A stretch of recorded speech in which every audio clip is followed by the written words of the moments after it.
안녕하세요. 베아트리체의 책 산책입니다. 제게는 친구 같은 시 이모님이 한 분 계십니다.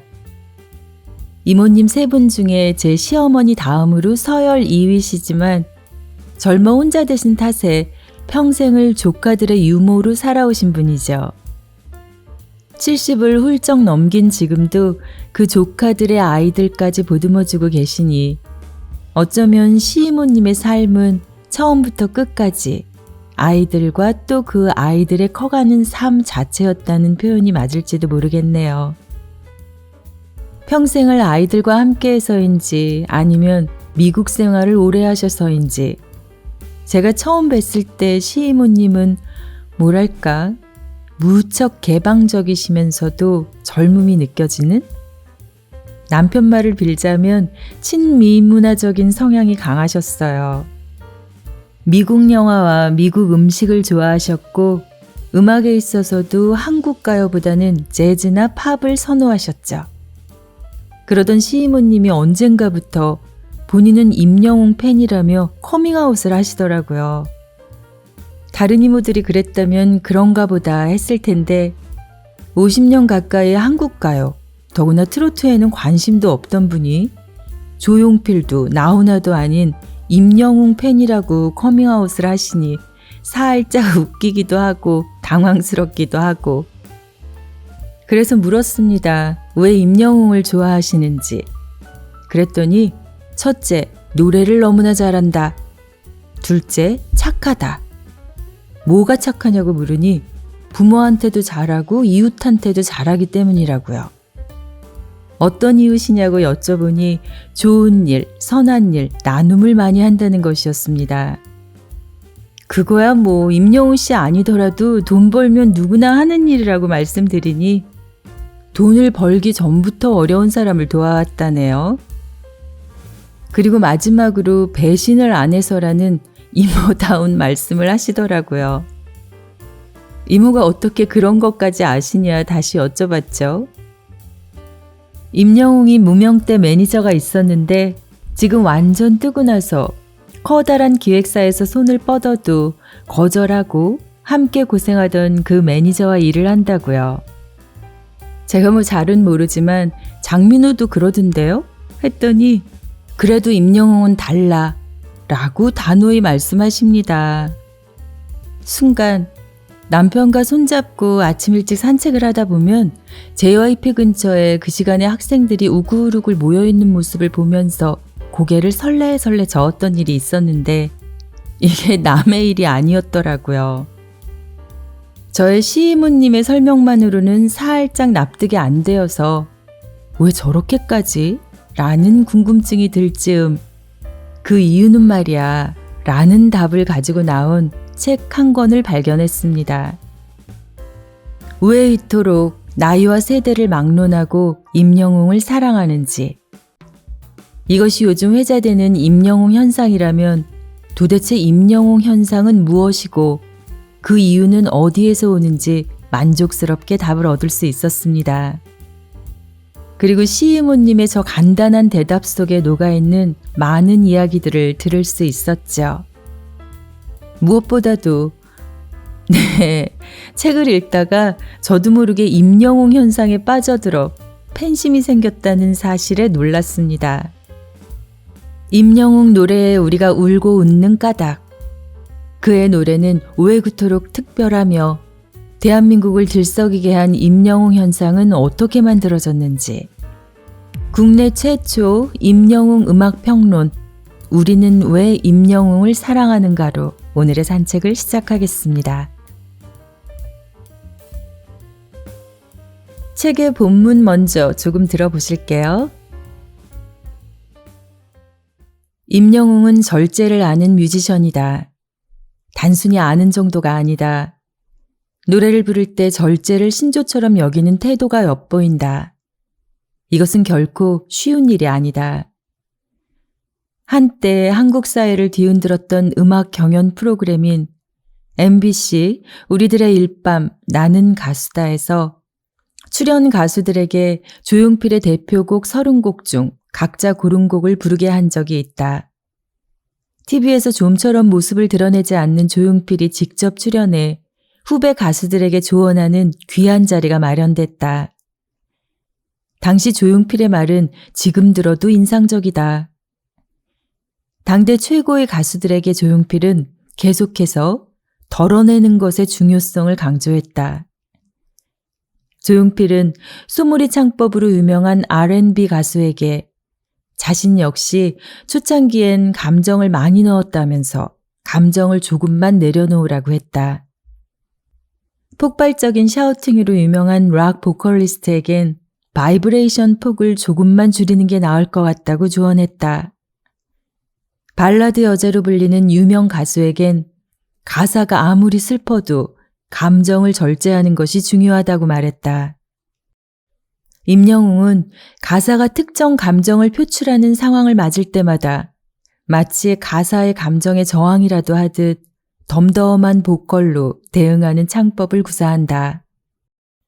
심지어 임영웅은 트로트에서도 기교를 억제하는 방법으로 감정 표출을 자제하는 동시에 박자의 정도를 지키려고 한다. 기교와 거리를 둔다는 이유로 임영웅에게 기교가 부족할 거라고 생각하는 것은 오해다. 기교에 잠식당하지 않으려는 태도를 고수하려면 역으로 고도의 테크닉이 필요하다. 실제로 임영웅이 부르는 노래는 고도의 테크닉을 요하는 것이 많다. 누구나 따라 부를 수는 있지만 똑같은 맛을 낼 수 없는 이유가 여기에 있다. 네, 이 정도면 제 시 이모님의 임영웅 예찬에 있어 첫째 이유로 들었던 노래를 너무 잘한다에 대한 충분한 설명이 될 듯 싶네요. 이 부분은 저도 완전 공감하는 부분이기도 하고요. 기교를 자제하는 가수라. 이를 두고 세계적인 바이올리니스트 박지혜 교수는 더 이상 기교가 들리지 않는 영웅적인 가창력이라 표현했는데요. 트로트뿐 아니라 발라드, 힙합, 락까지 다양한 장르를 자유롭게 넘나드는 탁월한 노래 실력을 보유한 까닭에 여러 방법으로 가창력과 기교를 자랑하고 싶었을 법도 하지만 임영웅은 우직하게 자신이 잘하고 또 잘하고 싶은 것에 방점을 찍습니다. 바로 감성인데요.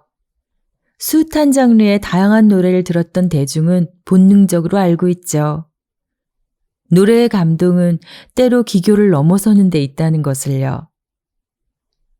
미스터 트롯을 보면서 그토록 많은 시청자가 임영웅의 노래에 열광한 것은 이제 기교를 넘어서는 노래로 감동을 받고 싶다라는 집단적 의사 표현과도 같았습니다. 그리고 임영웅은 대중의 요구에 부응했죠.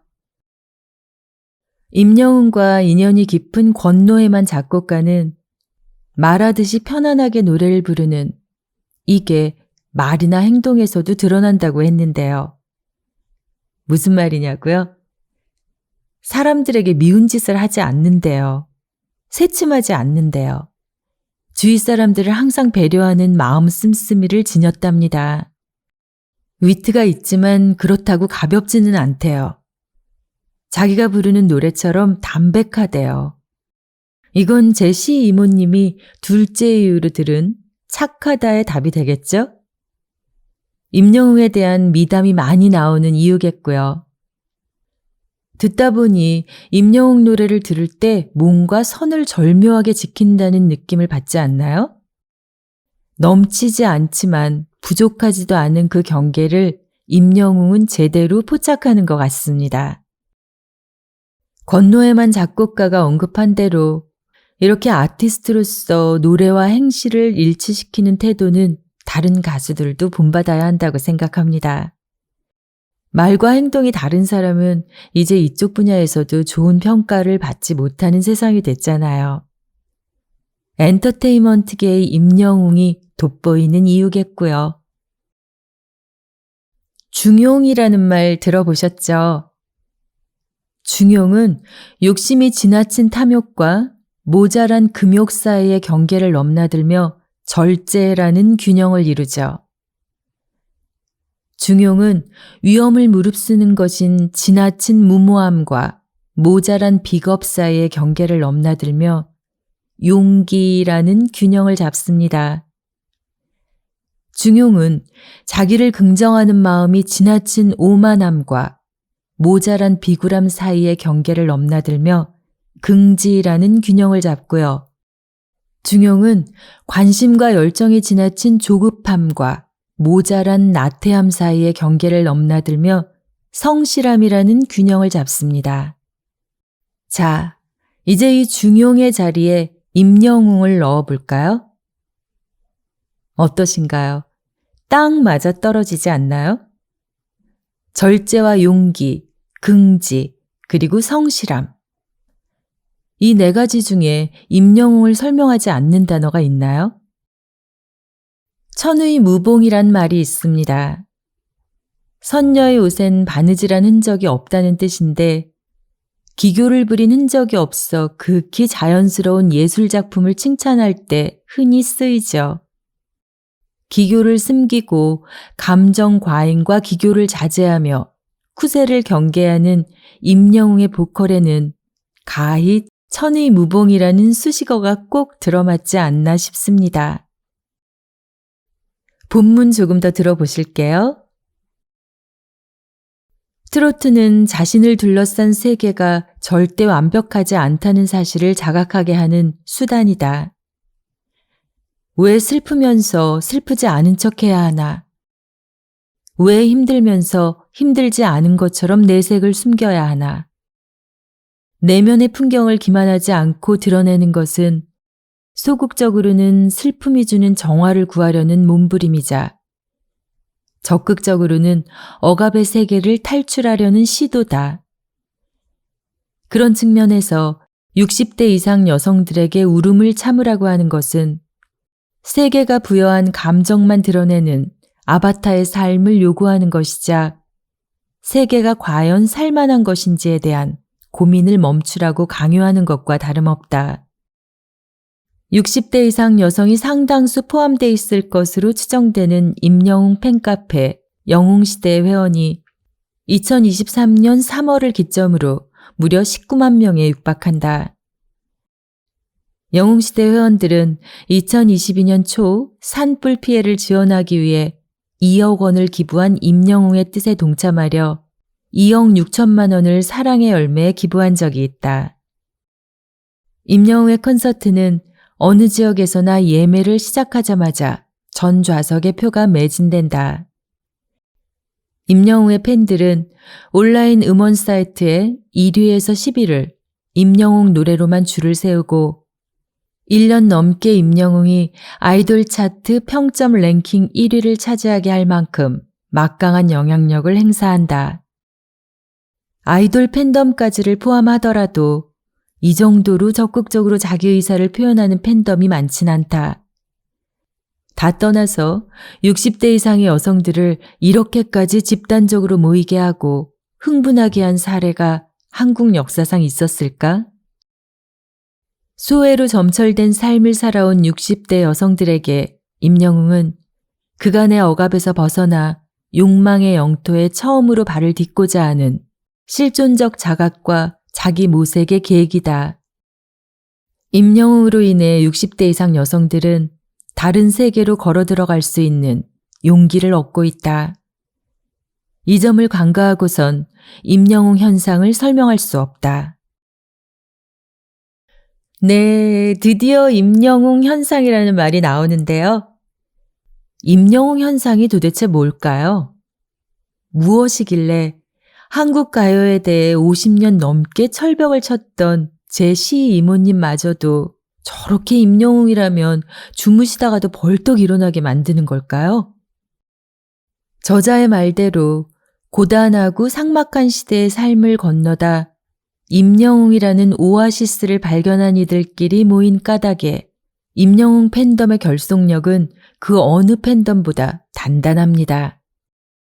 저자는 이처럼 단단한 결속이 규모를 이뤄 치유의 기적을 곳곳에 전파하고자 하는 노력으로 자연스럽게 이어지는 움직임을 임영웅 현상으로 봐도 무방하다고 여기는데요.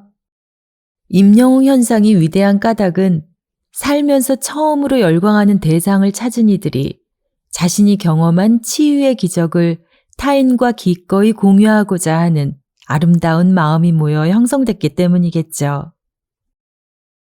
문학평론가 김현은 여기 내 욕망이 있다라는 소설의 존재론이 이 세계는 살만한 세계인가 라는 독자의 윤리학과 겹친다고 말했습니다.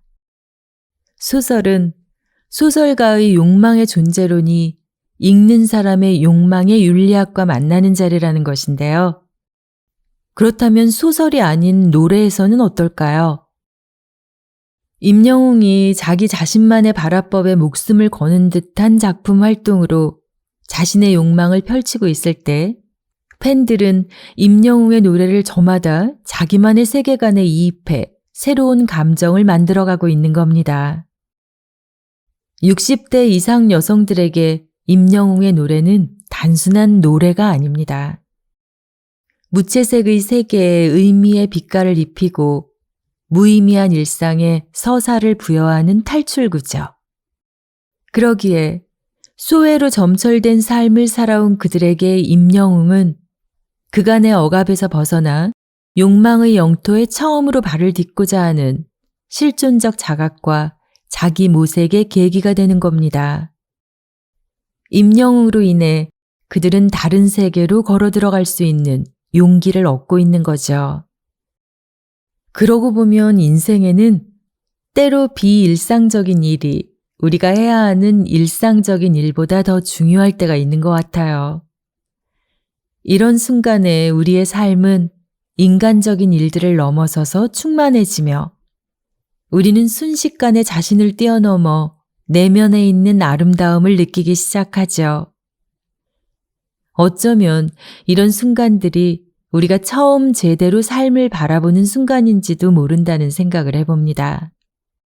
또한 우리 자신이 가장 살아있는 순간일 수도 있겠고요. 공자는 이렇게 말했습니다. 모든 것에 아름다움이 있지만 모든 사람이 이를 보는 것은 아니다. 네, 나비를 쫓고 꽃향기를 맡기 시작할 때 세상 어떤 것도 이보다 더 소중하고 귀할 수 없다고 느끼게 됩니다. 그때 우리는 두려움 없이 어떤 것에도 영향을 받지 않고 아름다움을 추구해 나갈 수 있겠지요. 이제야 들리네요.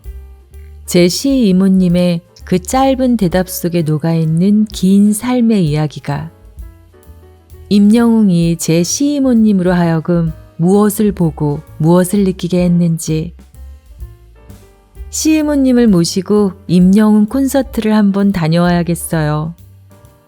그곳에서 임영웅의 노래를 통해 시 이모님의 이야기를 들어보고 싶어졌습니다.